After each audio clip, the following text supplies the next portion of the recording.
In this video, I'll be going over a fragrance that's a 2020 release from Hermes. It is L'Ombre de Merveille. If you're interested in this unisex fragrance, stay tuned. Hey everyone, it's Peter from Centrail. If you're new to this channel, I want to give you a warm welcome. If you're back, it's good to see you again. On this channel, I talk about fragrances, designer, niche, perfumers, so on and so forth. So if you're into fragrances or you just want to smell great, consider subscribing. Don't forget that little bell button on the side that lets you know of any of my further posts.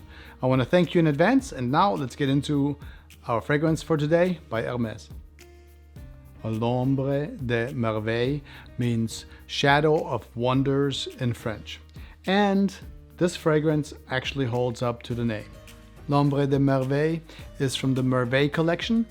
Currently there are 14 fragrances in that collection that are marketed to females, and there are 4 in that collection that are marketed to as unisex for men and women. The latest one is from 2020. It is L'Ombre de Merveille.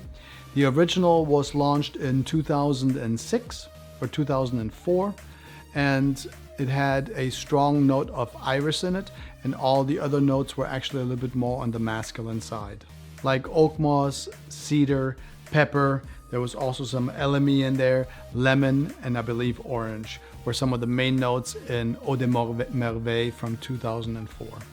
What got me interested in this L'Ombre de Merveille is the unique bottle design. When I saw it sitting somewhere, and I was like, hey, that looks pretty cool. And then of course, once I looked a little bit into it, it was the unique note breakdown that this bottle has, or the fragrance in there has. And of course, the notes, there are only 3 notes in this fragrance. Also, the perfumers are a very famous one. And the fragrance bottle is sort of modeled after a looking glass or a magnifying glass. But let's take a look at it and see more what it's about.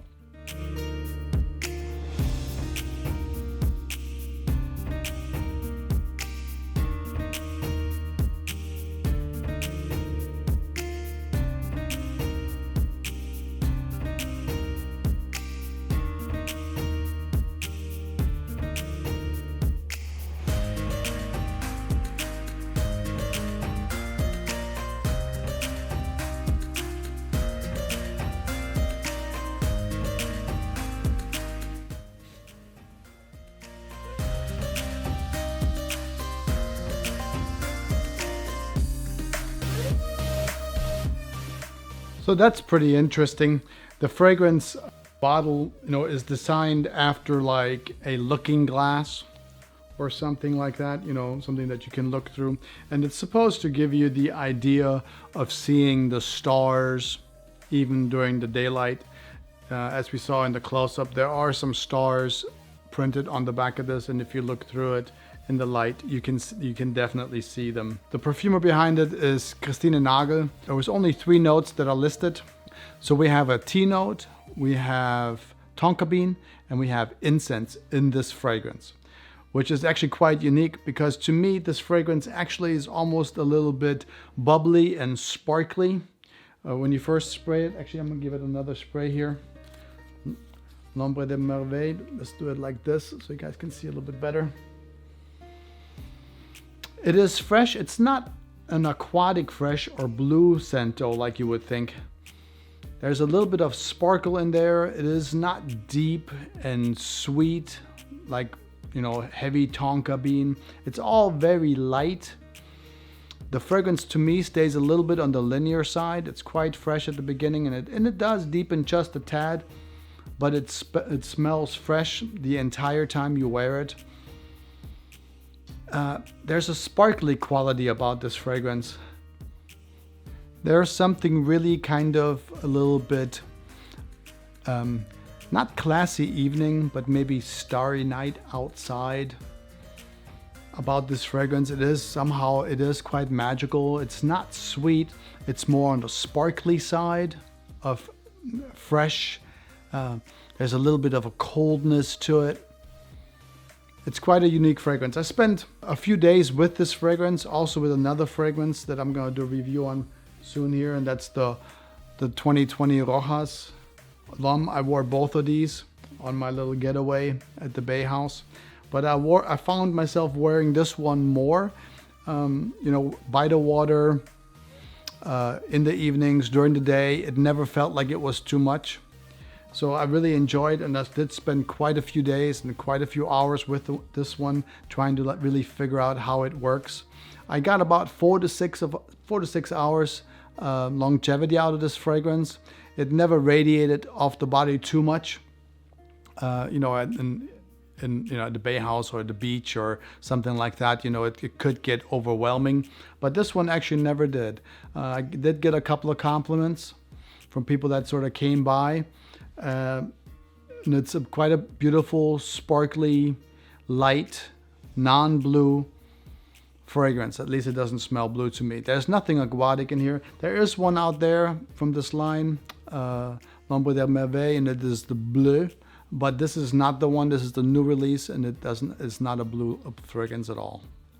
I guess the tea note in this one kind of keeps it kind of milder. Also, the tonka bean, and we have some incense in there. Incense, frankincense, or olibanum, somewhere along those lines. It is a little bit floral, fruity, soft, almost a little bit soapy to my nose. So it's perfect for something outdoors, even when it's warmer. I think fall, spring, and summer, this one would be good. More spring and summer. Yeah, I would go with something a little bit deeper in the fall, but I think it's a great scent and very versatile, 100% unisex in my eyes. At this point, L'Ombre des Merveilles is available for under $100 online for a 3.3 ounce. And I think it comes in at like 60 something for a 1.6 ounce, which is this one right here. I got the smaller one. I didn't know if I was going to like it. Most of my purchases nowadays are blind buy. I don't can't go out and do it. So I kind of rely on what I read about it and what I want to experience. And I have quite a few, so it doesn't matter. I like buying fragrances. It's nice, right? And this one turned out to be really great. I'm glad I bought it. I'm a little sad that I didn't buy the bigger bottle. I wish I would have bought the 3.3 because I did find myself, I want to keep pulling the top off of this one, but it doesn't have one. It only has a little sleeve over it. I wish it did have a cap over it though. I guess it's not meant for a cap. Also, the box that it comes in looks just like this. And it's goes well together. It has a little stars and a horse and carriage in the evening.